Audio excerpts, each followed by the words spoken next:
دنیای تماشاوانین هجا دو دیمنین که هنهال سر اکرانین روداوی دبینن دو دیمنین که کم جاران د دیروکه دا دوباره دمن براستیم چنه بنیرن لنیویورک دو نیارن هفین بره لسر دو کرسیین هون دبینن رونشتنه تنه ماسه که بچوک دناوروان ده هیا کینه یک جوان سروک برای استخبارات امریکا CIA دیوید پتریوس یه دنجی سروک دمکی سوری احمد الشرع كبري وكا ابو محمد الجولاني دهات الناس كر دي دروك دم قلت كيم جاران تشتي وها دوباره دبن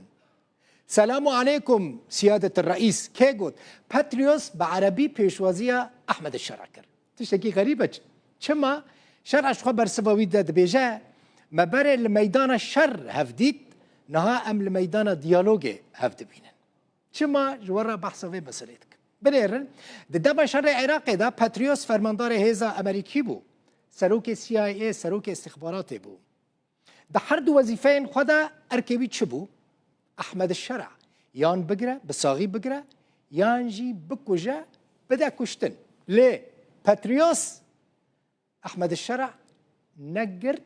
ونجي كشت شكر هف بيفينك القلبي تشيدكا لنيويورك د جوینا نتوین یکوی ده هون دبینن نیارن بره هاتنه هم بره هف و ده آخفن راپورتا کما هیا لجه نيويورك جمرة هاتیه لی تماشا فکر السلام عليكم السيد الرئيس کەسێک ئەمەی نەدی بێت قورسە بڕوای پێ بکات دوو پیاو کە ڕۆژانێک دوژمنی سەرسەختی یەکدی بوون ئەمڕۆ وەکو دوو عاشق گفتوگۆ دەکەن ئالیگرên tên zêde ku yek ji wan jî ezim em ji bo te nîgeranin. It is good that at a time برای ام دشار دبون ایرو گفتگوی دیکن. and then we now move to the discourse. ئەم پیاوە ڕۆژانێک سەرۆکی CIA بوو ئاژانسی هەواڵگری ئەمریکا و ڕاوی ئەم پیاوەی دەکرد ئەمریکا ئەم پیاوەی بە یەکێک لە مەترسیدارترین تیرۆرسەکانی دنیادا دەناو 10 ملیۆن دۆلاری وەکو خەڵات بۆ زانیاری لەبارەیەوە دانابوو جاران پێیان دەگوت ئەبوو محەممەد جۆلانی ناوێکی خوازراو ئەمڕۆ ناوەکەی گۆڕیوە جلەکەی گۆڕیوە و لە هەمووی گرنگتر پۆستەکەی گۆڕاوە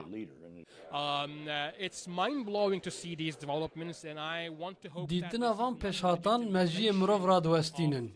هێویدارم کە ئەو ڕاواکردنا ئیدەۆلۆژیا توندوتوژیە نەبە و نەرمکردنا ئیدەۆلۆژیا توندرەویە بە بنێرینا من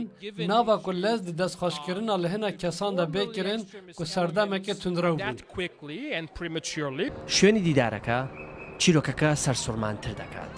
لە نیویۆرک ئەو شارەی کە لەم مانگەدا و 24 ساڵ لەمەوبەر ڕێکخراوی قاعیدا هێرشی کردە سەر و نزیکەی 30,000 کەسی تیادا کوشت لێرە لە گۆڕپانی تایم سکوێر وەکو دەبینین ئۆتۆمبیلی پۆلیس لە پشتمەوە وەستاوە چونکە ئەحمەد شەرعی سەرۆکی سووریا لێرە لە هوتێل شیراتۆن لەم هوتێلە بەناوبانگەی شاری نیویۆرک قسە دەکات لە ژوورەوە بەشێک لە دانیشتوان ئەندامی جالیەی سووری بوون لە ئەمریکا و پێشوازیان لە ئاساییبوونەوەی پەیوەندیەکانی نێوان دیمەشق و واشنگتن کرد ڕاستیەک هەیە کودەمێک دەرباس بووە حەیاک و گەهشتیە وێ خاڵێ بڕاستی گەشتێک هاتیە کرنک و گەهشت نەڤر بنێرینا من ئەگەر کەسێک هەبە و بکارە تەوازنێت چێ بکە و ئەولەکاری و پاراستنا مافێن کێمینەیان و هەر وڵاتیەکی سووری دابین بکە دبەک و کەسێکی وەکە ئەحمەد شەرع بە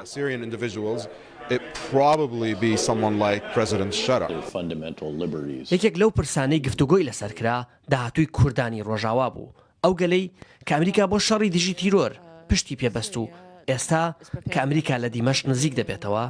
داهاتوویان نادیارە مجلس بێکێ بە تەکازی لەسەر وەیەکێ کرد گۆبرەیە دیالۆگ و گوتوبێژان چەک تەنێ لە دەستێ دەوڵەتێ دەبن لە سووریە نەتەنێ چەکێن هێزە سووریا دموقراتیک هەسەدێ هەبوون بەلکو هەژمارەکە زێدایە گروپان دشۆڕەشە نافخۆییە سووریەدا چەک هەلگرتو بوون مەژی کاری ئەبرەیە گوتوبێژ و دیالۆگە ڕاستەڕاست وان ڕازی بکەن و پێویستە ئەم ئارتێشەکە یەکگرتی ئاوا بکەن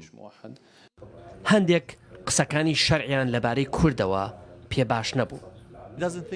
بنەرینە من جبلی ئەحمەد شەرع باوەڕ ناکەم و کەس بکارە سەرکردایەتیە سووریە بکە ئەو دخوازە کورچێکن خۆ داینێن و دەوارێ سیاسیدا بەگەڕن بۆ وێ سەردەمێک و تێ شتێک نەبوون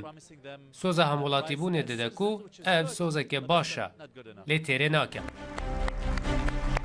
لە نیویۆرک ئەحمەد شەرع بە چەپڵە ڕێزان وەکو پاڵەوان پێشوازی لێکرا ئیدی ئەوە سیاسەتە وەکو دەڵێن لە سیاسەتدا نەدۆستی هەمیشەی هەیە نەدوژمن تەنیا بەرژەوەندیەکان هەمیشەین نامۆ عەبدوڵڵا ڕوودا و نیویۆرک وەزیرێ دەرەوەی ئەمریکا مارکۆ ڕۆبیۆ لەگەڵ سەرۆکی سووری ئەحمەد شەرع جڤیە چەند مژارێن گرنگ گۆتوبێژکردن لە گۆڕ داخوایانیە کە وەزارەتە دەرەوەی ئەمریکا ڕۆبیۆ داخواز کردیە کە سووریە ببە وڵاتێکی ئارام وڵاتێکی خۆدان سەروەری هەروەها بەحسا شەڕێ لە دژی تەرۆرێ و گرنگیە پەیوەندیە دەناوبەرە ئیسرائیل و سووریە دەژی هاتیە کردن